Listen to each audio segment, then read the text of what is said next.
Hi everyone, hope you're doing well. I'm joined by one of my favourite opposition fans, Neil from the Anfield Wrap. Neil, how is oneself? Very good indeed. How about yourself, Gio? Well, you're lying. You're not very good indeed, because less than 24 hours ago, you got beat by Everton. So I think you're telling a porky there. I mean, yeah, the existential dread and crisis that comes from being beaten by Everton it's non-negotiable. You know, it's priced in. There's no good way to lose to Everton. Frankly, I think too many teams up and down the country this season have been doing it. On the whole, it would be great if we could have 38 games where no one lost to Everton. I think it would make a big difference for the spiritual sort of value of the entire country. But for us, in the last 24 hours, then yes, losing to Everton is most definitely a bad thing, and it needs to not spread. Right then, your season, we're coming to the end of it now. A couple of months ago, it looked pretty good. You were favourites for the Europa League. You were leading the title race in the Premier League, just won the Carabao Cup, and it looks like that might be all you win then. What's your thoughts on how the year's gone? I mean, first and foremost, you know, the idea of it's all we win. I think any season where you're still in contention for a title in April and you win a trophy is a good season. You know, it's a season that most clubs up and down the country never get near. We all saw what it meant to West Ham last year to win the Europa Conference League, you know, and the boost it gave everyone and everyone connected to the club was enormous, and I think still is. I think it's still hugely significant. So I think it's important that, you know, as this is probably not going to end the way in which we'd like. It was a poor showing against Atalanta, home and away. It was a poor showing there against Everton. It was a frustrating showing against Crystal Palace. It's important not to sort of therefore act as though a season, as I say, that most clubs in the top flight now never get near is in some way, shape or form a huge disappointment. That would be ridiculous. So I think that's important. I think it's also important to stress that, you know, from a Liverpool point of view, this team could still end with 86 points. You know, that's winning a hell of a lot of games of football. They may not do because they need to win the final four to do that, but that's still what's on offer for them is 86 points. And that is a pretty solid league season. And I think if you'd have offered most Liverpool supporters that before a ball was kicked back in August, they would have taken it. I think I possibly would have just about taken it. For me, I'm not surprised and haven't been surprised, even when it was going swimmingly, by how well Liverpool have done this season. I've actually been more surprised that the barrier for being top has been a little lower in terms of the number of points that I thought it would be. So Liverpool breaking 80 to me is not a surprise. I wouldn't be surprised if Liverpool break 80 and it wouldn't have been in August. What I would be surprised about, and it looks likely to happen, is that if neither Arsenal nor Manchester City break 90, I thought that's where you'd have to be to win the league. Let's use the phrase, work with me here, let's use the phrase gone wrong, but where has it gone wrong in the last month then? I don't think it's just the last month, and I think this is important. Liverpool have spent the entire season going behind in games. There's so many games Liverpool have played. So the first home game of the season, Liverpool are at home to Bournemouth and they're behind within 2 minutes. They win that 1-3-1. Then next league game, they play Newcastle. They go behind. They win that 2-1. Game after that, there's the international break and they go up against Wolves and they win that. But they're 1-0 down at half-time. And all the way through the season, Liverpool have started matches in a way that has given the opposition encouragement. And it's only really, I'd argue, in the last month or so where that encouragement's been seen through on a regular basis by opposition sides. So I think Arsenal, for instance, scored early at Anfield and it comes back as a 1-1 draw. That's frustrating. Home game there against Manchester City where we play ever so well, but we're still 1-0 down. And it's so many games. So what's happened is that finally you keep going to that well and you can't turn it back around. And that's what's happened against Palace. It's what's happened against Everton. I'd argue to an extent it's sort of happened against Manchester United in both the Cup and in the league. You know, Liverpool didn't at least score first in the league game, but they did find themselves 2-1 down and they get it back to 2-2 because they show a ton of courage. But then they miss a late chance to make it 3-2 and you end up feeling like it's 2 points dropped. To even get a point at Old Trafford, it's 2 points dropped. So I think that's been the issue really, is that's been present all the way through the campaign. They've never managed to eradicate it all the way through this season. It was there last season as well, and it was arguably there in the second half of the season before. So I think until that is eradicated, it is going to be difficult for Liverpool to imagine building a 90-point season because you just cannot flirt with danger the way in which Liverpool have been all the way through the campaign. What's the cause of that then, Neil? Is it like a system, an attitude? Is it personnel? Because I know Van Dijk's been your only consistent defender, really. Yeah, I think that hasn't helped. So I think that the fact that we've had constant injury issues at the heart of that defence and in goal hasn't helped. I think it's also worth pointing out that Liverpool, with the exception of the Everton game, Liverpool do tend to finish the stronger side. So you do wonder whether or not it is in the approach, in the plan, that we'll flirt with it a little bit early in the game. We'll grow into the first half. We'll be the better team from 30 to 45. Come out second half, learn a thing or two, go a little bit better, a little bit stronger. But I really struggle to fully explain it. I don't think it is as simple as, this is a side that is then capable of getting where it's got to. There's so many times it's fallen behind, but it is capable of getting to where it's got to. And it's right the way across the pitch. The last time Liverpool themselves scored a league goal at Anfield in the first 15 minutes was in September. So, you look at what Manchester City and Arsenal often do, and they're often taking games away from sides in that period. Liverpool have got to go all the way back to Dom Szoboszlai, drilling one in against Aston Villa when it was still sunny, as ridiculous as that is, to see when Liverpool last did it in a league game. And so that's, that again is this idea that it's a team that's just played under so much pressure. There was a thing Van Dijk wrote in his programme notes. I think it was around when we came around the March international break, either just before or just after. And he said it had taken a lot of blood, sweat and tears to get Liverpool where they've been this season. And it was the sort of rallying cry that captains put in there. But there's a bit of a thing with me where I feel like it's took too much blood, sweat and tears. And eventually that tells. I think I look at Arsenal and Manchester City, and it does not feel at times like playing football matches and winning them seems easier for them than it is for us. More comfortable victories, more points in games where they're 2 goals ahead rather than 1 goal ahead. So I think that Liverpool have, they've gone to the edge of where you want to go to. You saw that Brighton recently, really good example. Welbeck scores after 3 minutes. And we're great first half and we get in 1-1. But if we'd have been 0-0 when we score to make it 1-1, and so we made it 1-0, we'd have probably been 2-0 at half time, because the pressure would have just sort of dissipated out of the game and it got more straightforward. But Liverpool are really good 1-0 down. They play really good stuff, but then Brighton have a bit of a rally going into the break and we come out second half and we win the game. We're the better side and we deserve to win the game. But you don't feel like it's never been comfortable. Never been comfortable. It's always been graft. And I think that sort of feeds itself. And then the next thing you've got then is oppositions feel like you can get at Liverpool early, because there's a big body of evidence that you can get at Liverpool early. So everyone turns up to Anfield or even their own ground, really keyed up for a big first 20 minutes. So it becomes a self-fulfilling prophecy. And so from there, you've got to deal with it. So that's what's been really, really hard. And I think that's what's taken its toll over the course of the campaign, along with the injuries. Yeah, I know you said it would be difficult to articulate, but I think you've explained it quite well, to be honest. I'm sitting here feeling like, and that statistic, to go back to September for the first time you scored the first 15 minutes of a game, is just ridiculous. I would never have guessed that in a million years. To be at honest Anfield, with it's mad to think that's at Anfield, a place where it's synonymous with the idea that Liverpool should start well, be on top, big atmospheres, and it's just been, that's how long it has been since we've managed to do that. In regards to the title race, are you still in it, or do you think you're maybe out of it now? Or I think we're out of it, and the reason why I think we're out of it is we've effectively got to deal with 2 teams dropping. It's not just the idea of 1 team dropping. We effectively need those 2 teams to drop points twice in a pretty limited number of games, and the teams that you can only have respect for. In terms of the quality, in terms of the approach. So I don't quite see how both of them do it. And also it's worth saying that as soon as either of them does, it'll act as a fillip to the other. And that therefore, I think it just becomes, this is where the 3 title race is a little bit difficult. From the point of view of right now, let's just say Arsenal drop points against Tottenham in the North London derby, and wind of that comes to the City players, who then got to kick off against Nottingham Forest. I'm not saying that they weren't already given everything, but they'll know it's an opportunity to really lay a marker down if they themselves have beaten Brighton. Flip side of that is if City fail to beat Brighton tonight, then the Tottenham players will know that Arsenal will be turning up absolutely steaming for it, which again they would be anyway, but it's just that 1%.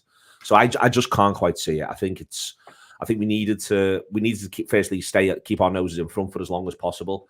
I think then when our noses weren't, we needed to keep it within 1 result. So I think as soon as it goes to 2 results, I think you're just asking a bit too much. From the pitch to the dugout, then obviously a lot of talk about this week around the replacement for Jürgen Klopp. Xabi Alonso decides to leave accusing, and it felt like a bit of a lull really with Liverpool. Well, what are you going to do now? Your sort of master plan, your first choice is not coming anymore. And then sort of almost West Ham helped kick off a little bit by getting Ruben Amorim over and calling Liverpool's bluff. And then it feels a bit like Liverpool's turning around going, actually, we don't want you. We're going to go get our guy. Do you think you're going to get Slot? And what do you make of that potential appointment? I think the first part is, if they're discussing compensation packages with Feyenoord, then they must have his buy-in. So I feel as though it's likelier than not at this stage. In terms of him, I'm not going to sit here and act like I'm some sort of expert in Dutch football. I'm not. Doing the Anfield Wrap, I have spoken now to 4 or 5 people who are either experts in Dutch football or Feyenoord. And I spoke to a Feyenoord guy last night who's heartbroken at the idea of him going. Feels as though he's really restored a lot of Feyenoord's pride, that he's understood and got the city, and he plays a great brand of attacking football that's very, very, very high press and aggressive, which feels a lot like describing what Jürgen Klopp's done at Liverpool, and the idea that people are heartbroken that he's going. So, I think that bodes well. The thing is, though, whether it was Alonso, whether it's Amorim, whether it's Slot, whether it's almost anyone really, I mean, even going to someone like Zinedine Zidane, who's won 3 Champions Leagues in 3 consecutive seasons, I think there is a bit of a thing, which is, I think you miss. It's been interesting. There's been a lot of Premier League talk in a number of different senses recently. I think one of the things that's sort of overlooked when, for instance, Guardiola's trying to talk about fixtures and things, rather than just sort of sneer at him, even though I think he was wrong. I think part of what Guardiola's almost trying to say is, it's really hard to do this and do it in this country and do it in this league. So we're going to go to West Ham at the weekend, and West Ham have got 3 players. If they play 4-2-3-1, they can play Paquetá, Kudus, and Bowen behind the 1. And all 3 of those players, I think, would probably be the best, or in the best 4 or 5 players in those positions in Holland, in Portugal, in the Bundesliga. And West Ham are going to finish somewhere between 8th and 10th. And you've got to deal with that every week in the Premier League. And not only have you got to deal with it every week, but we play West Ham now at the end of a week, where we played Fulham away on Sunday, Everton away on Wednesday, and West Ham away on Saturday morning at 12:30. That's our week. And we've now got to solve the problem as to what you do with those players who, as I say, were more than good enough to play Champions League football in this country, and more than good enough to play Champions League football anywhere on the continent. And that's the challenge. So you've got to do that. And I think that, whether you're Amorim or you're Alonso or you're Slot, one of the things that you've got to therefore work out is, does your patterns of play work when the 10th best team in the country won the Conference League, made the quarterfinals of the Europa League, have that attacking talent, and you've got all these other teams to deal with? You've got Tottenham the week after. You've got, and you go through that. And I think that that's where the body blows of the Premier League, then taking that across. And then, if you're in a title race in the Premier League, you've got to break 90 points. You can't stroll to a title in the Premier League. You've got to break 90 points. And Liverpool, Arsenal, Manchester City are all knocking lumps out of each other week in, week out, playing different teams. We've got to keep winning. We've got to keep winning. And then we've got to go win a European game. We've got to keep winning. We've got to keep winning. And I think that's one of the things that Guardiola is almost trying to put over here. But I think that that's the big question to ask any manager who comes in from abroad, which, some do deal with it, some don't. But I think that's the biggest question, is almost, what's your plan when basically Pedro Neto's the best player on the pitch and he plays for Wolves? What's your plan? How are you going to deal with that? Because he could just be the best player on the pitch. You could turn up with your raft of attack and talent, but that day Pedro Neto could just be the one who's unplayable. And City lose to Wolves this season at Molineux, and Pedro Neto's brilliant. And I think that this is the thing, and that's the Slot question. But it's not just the Slot question. You can win the Dutch league, but the 10th best team in Holland does not pose the same questions. And then you can say, oh, well, the defenders are better. And they might be, but there's a point at which all this level of talent is overwhelming. And so that is, I think, for whoever comes into a job like Liverpool, where the expectation is that you, broadly speaking, win somewhere between 25 and 32 games in the league a season. Well, how do you think you're going to do that whilst managing everything else? Yeah, I think that's an excellent point, actually. I've never really considered it that way, truth be told. I've never really looked at it. And it's all relative. Like you said, there's a significant difference between 10th in the Premier League and then 10th in the Dutch League or the Portuguese League. Or, to be fair, any league bar the Premier League, really, which is flush with talent. And I guess you had an example of it at Anfield last week when you played Crystal Palace. When Eze and Elise turn up like that, it's like but they're 14th. They're 14th. Yeah. You stopped at literally 14th. They'll go for over 60 million. And I think both would start for Paris Saint-Germain. Yeah. and they're 14th. So, and they're playing good stuff at the minute, don't get me wrong. And next season, they could trouble the top 10, but that's just the point. Next season, Wolves could trouble the top 10. When you actually go through the league table as it is right now, you can make a bit of a case. But I'll tell you what, Bournemouth play some good stuff, and they've got Solanke, and he's a hell of a player. Brighton are now 11th, and, Brighton are obviously a good side, stocked with genuine talent, and have had injury issues this season. Wolves look a bit like their race is run, but as I say, Pedro Neto could be coming back. We've mentioned Palace. Ivan Toney's going to go for 45 million, but Mbuemo looks like he might be the better player. And so you keep sort of going through this and that, but you've got to deal with all that. You've got to play all those teams, and you've got to have a plan for them. And I think that there's a point where, and that is the key question. Anyone who comes in, that is the key question. How are you going to deal with all that? Right then, from your team to my team, what do you make of West Ham? Good side, good players. I think I worry a little bit. I would say I worry. I mean, I'm not, up nights thinking about David Moyes, but I do think his race may be run, which feels exceptionally harsh because I think he's done a really, really good job. But I do think that it feels a little bit like the end of a cycle at West Ham this season. It seems like it's unlikely, and I'm not saying they won't, but it seems like it's unlikely you qualify for European football next season. And I think that, first and foremost, the extent to which West Ham have loved European football. But secondly, the fact that it's been sort of a key part of this team's identity for this period. I think the idea that now doesn't happen this season gives the idea of there being a little bit of a break and it making sense to everyone. I mentioned before about the range of attacking talent. It seems clear to me the thing that's missing is a number 9 who's as good as the 3 who play behind him. I think that if that was there, then I think that it would be a remarkably difficult team to deal with. I think you are, and have been even last season when you didn't finish there. I think you are one of the best 10 teams in the country, and that's the nature of it in there as well. So I think that there's enough in there. I think as a, people don't like the word, but almost as a project attempt, first and foremost, a really good manager in to succeed Moyes. But I think there's also a real sense that Moyes, I think, should be going with a handshake he's proud of. Feeling like he couldn't have done any more for that football club. He couldn't have done any better. He couldn't have done any more. And that they themselves were lucky to have him. It worked well for a while. But I do think it's coming to a bit of a natural end, a natural conclusion at the end of this campaign. Right, Saturday afternoon, just Jürgen Klopp's favourite kickoff time. How do you see this one going? It's going to be awful. I think it's going to be a really hard game for Liverpool, but I think it'll be a pretty hard game for West Ham as well off the back of Liverpool losing the Merseyside derby. Maybe I'm wrong. Maybe it can become a feast of football, but I feel a little bit as though it'll be defined by a quick West Ham start because they're playing Liverpool and they'll think we can get something early and then looking to hit on the break, and it may well be that works. If not, I think that Liverpool can pen West Ham in. The issue that Liverpool have is that West Ham have got enough quality to run away from them in attack, which Everton sort of don't have really, but Everton still managed to score 2 goals, albeit from set pieces. So yeah, I'm it's the end of a tough week for Liverpool. As I said before, Sunday 4:30, Wednesday night Goodison, and 12:30 away. I don't think that's straightforward at all. So I'll always want to be able to back Liverpool to win. But if I'm backing them to win in something like this, I'm only backing them to win 2-1. I don't see any sort of idea that Liverpool find a way to cut loose. I don't think they've got cut loose in them at the minute. So I think it's a slog. So I think my prediction is a slog. And if you're going to press me for a score, I'd go with 2-1. But I'm much more committed to the slog than I am to the score. How confident are you? There's sort of 2 versions of Liverpool that could rock up on Saturday. You've got like the wounded animal out to prove a point and to put pressure on Man City and Arsenal over the rest of the weekend. So we've won our game. Now can you just go and win yours, especially Arsenal with that North London derby?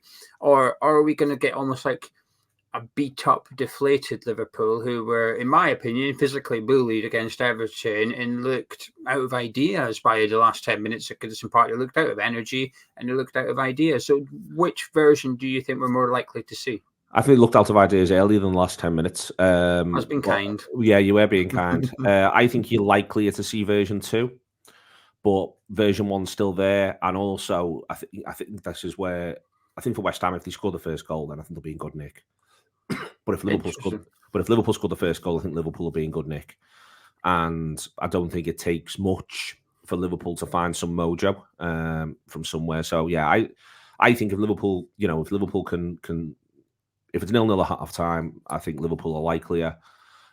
If it's 0-0 in half an hour, I think Liverpool are likelier. I think if Liverpool score first, I think they'll be all right through the game. I do think they'll be all right. I don't think there'll be a big grandstand comeback. But I think if Liverpool do concede first, and if they concede early, we could be in for a very, very long afternoon. Yeah, you're getting my hopes up a little bit, if I'm honest with you, Neil. I'm gonna sort of back off though, because when we played Fulham and I did the Fulham fan opposition preview, he made me feel quite optimistic and confident, and then they beat us comfortably. So I'm gonna refrain from getting my hopes up too much. However, it's hard not to feel a little bit more optimistic after listening to you. But anyway, Neil, thank you so much. A pleasure as always. I'll be popping over to the Anfield Wrap as well. You'd like to hear my take on questions fired to me from Neil? I'll put a link in the description below, and the video will be on the end slate in a few moments' time. However, if you've enjoyed this video, please do drop a like on it by clicking thumbs up. Subscribe anytime I chat myself and Neil. Well, we'll catch you over at the Anfield Wrap.